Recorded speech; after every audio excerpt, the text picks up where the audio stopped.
Жедел медициналық көмекке түсетін барлық шақыртулар шұғыл жағдайға байланысты 4 жеделділік санатына бөлінеді.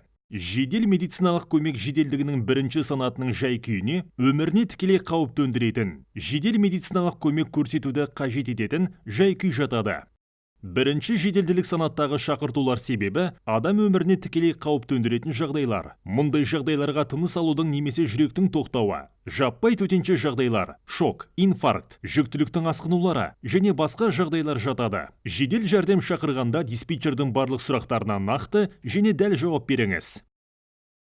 Жазатайым оқиға немесе ауру жағдайлары туралы қысқаша, бірақ анық айтып беріңіз. Орналасқан жері белгісіз болған жағдайда, оқиға орнына немесе мекен-жайға кіре беріс жолын нақтылау. Оның жалпыға белгілі бағдарларын атаңыз. Бұл зардап шегушінің жағдайын дұрыс анықтау және жедел жәрдемнің уақытылы келу үшін қажет. Бригада келген соң, медицина қызметкерлерін, әсіресе кешкі және түнгі уақытта қарсы алу қажет. Есіңізде болсын, бірінші санаттағы жедел жәрдемнің келу уақыты 10 минутқа дейін.